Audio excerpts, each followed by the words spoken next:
Buenos días, mi nombre es Noemi Miranda y me da mucho gusto saludarle y acompañarle en la lectura del libro La Oración, escrito por Elena G. de White, capítulo 28, La oración en los últimos días. Mi deseo es que cada día su comunión con Dios sea más real y que Jesús sea su mejor amigo. Ahora más que nunca es necesario que oremos. Si el Salvador de los hombres, a pesar de su fortaleza divina, necesitaba orar, cuánto más debieran los débiles y pecaminosos mortales sentir la necesidad de orar con fervor y constancia. Cuando Cristo se veía más fieramente asediado por la tentación, no comía. Se entregaba a Dios y gracias a su ferviente oración y perfecta sumisión a la voluntad de su Padre, salía vencedor. Sobre todo los demás cristianos profesos, debieran los que profesan la verdad para estos últimos días imitar a su gran ejemplo en lo que a la oración se refiere. Nuestra responsabilidad de orar por más años de gracia. Debe haber más espiritualidad, una consagración más profunda a Dios y un celo en su obra que nunca se ha alcanzado todavía.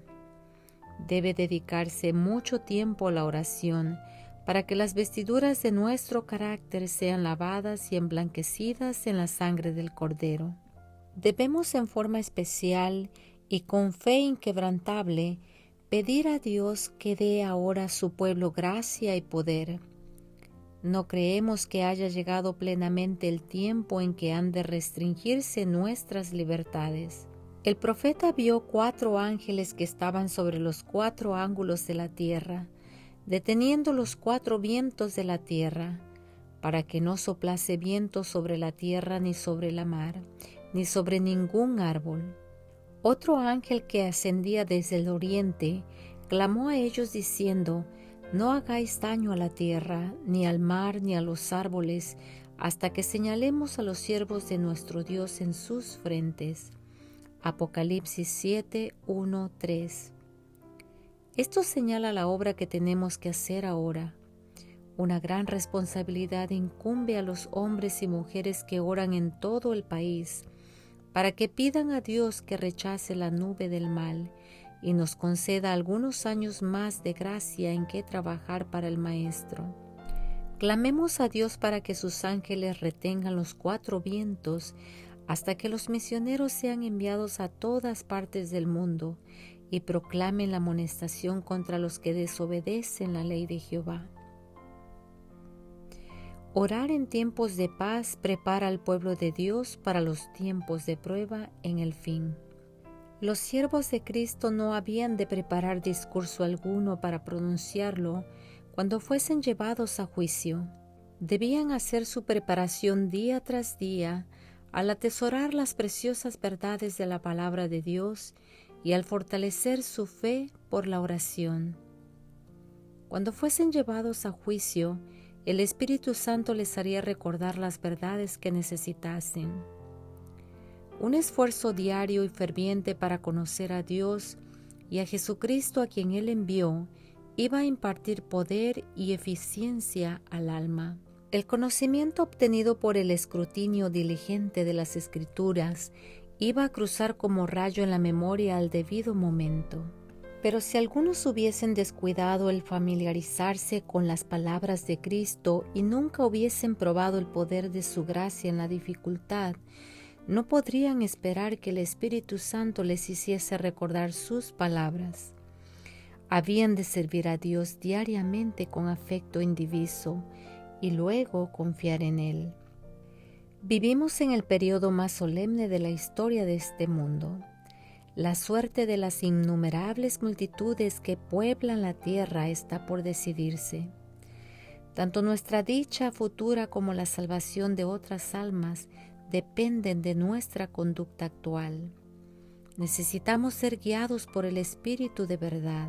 Todo discípulo de Cristo debe preguntar seriamente: Señor, ¿qué quieres que haga? Necesitamos humillarnos ante el Señor, ayunar, orar y meditar mucho en su palabra, especialmente acerca de las escenas del juicio. Debemos tratar de adquirir actualmente una experiencia profunda y viva en las cosas de Dios, sin perder un solo instante. En torno nuestro se están cumpliendo acontecimientos de vital importancia. Nos encontramos en el terreno encantado de Satanás. Los tiempos de apuro y angustia que nos esperan requieren una fe capaz de soportar el cansancio, la demora y el hambre, una fe que no desmaye a pesar de las pruebas más duras.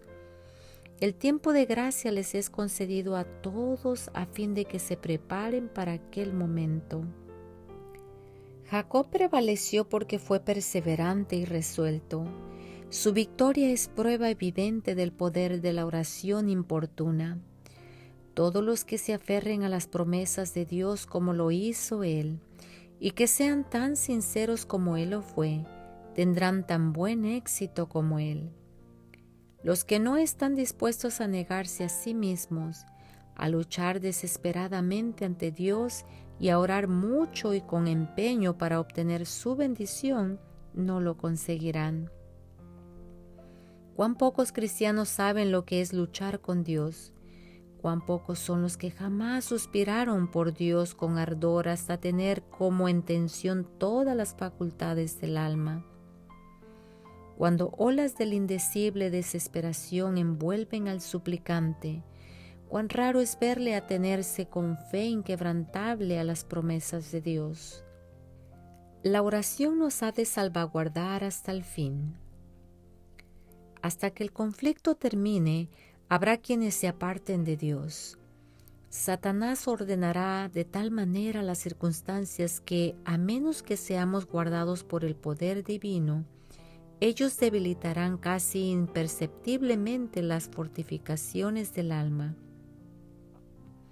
Necesitamos preguntar a cada paso, ¿es este el camino del Señor? Mientras dure la vida, habrá necesidad de guardar los afectos y las pasiones con propósito firme.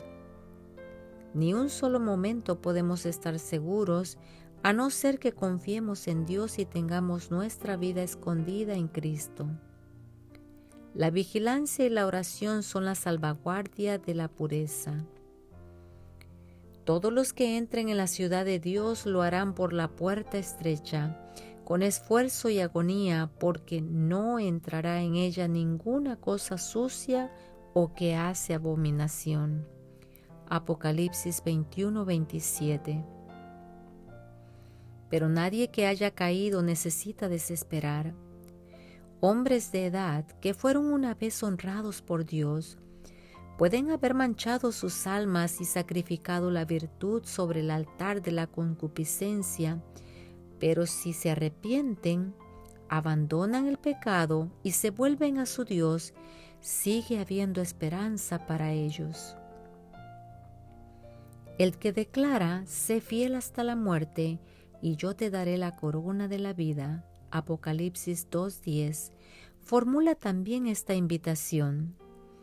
Deje el impío su camino y el hombre inicuo sus pensamientos, y vuelva hacia Jehová, el cual tendrá de él misericordia, y al Dios nuestro, el cual será amplio en perdonar.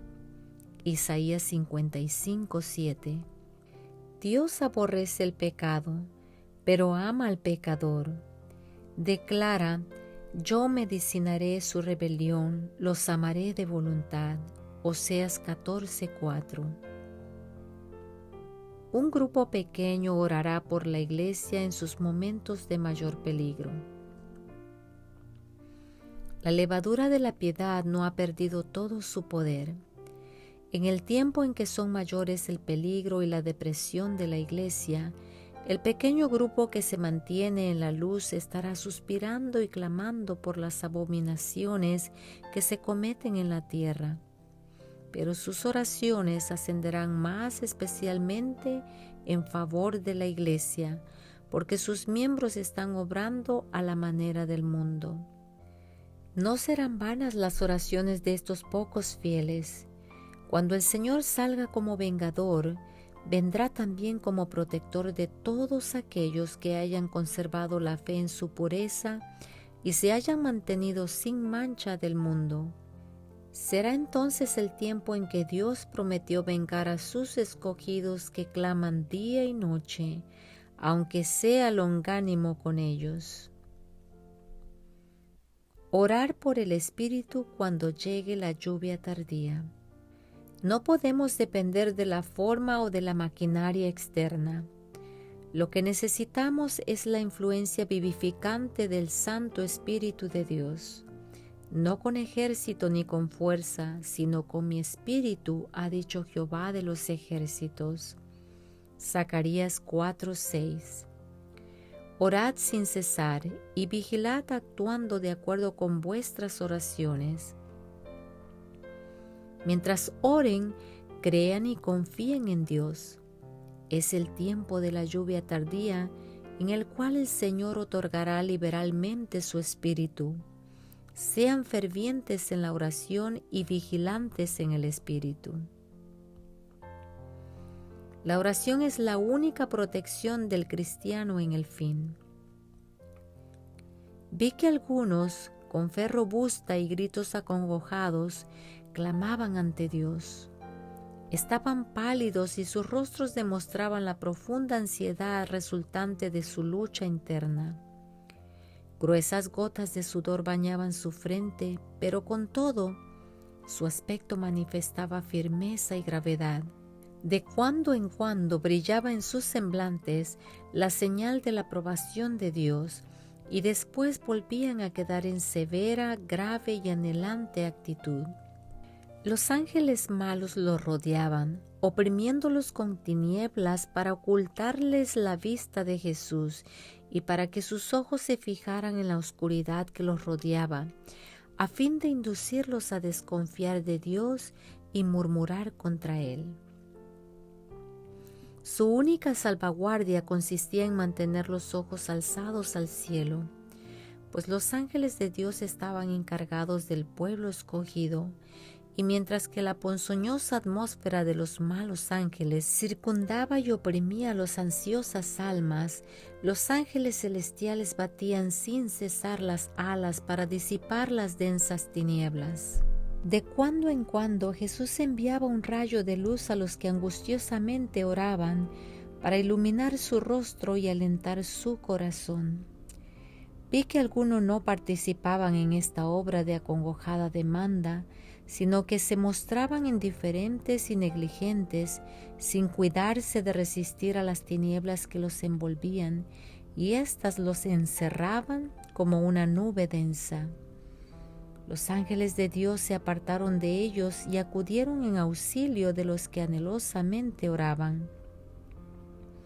Vi ángeles de Dios que se apresuraban a auxiliar a cuantos se empeñaban en resistir con todas sus fuerzas a los ángeles malos y procuraban ayudarse a sí mismos invocando perseverantemente a Dios.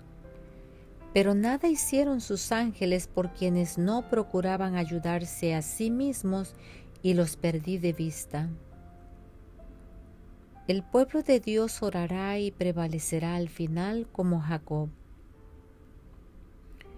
Jacob y Esaú representan dos clases, el primero a los justos y el segundo a los impíos.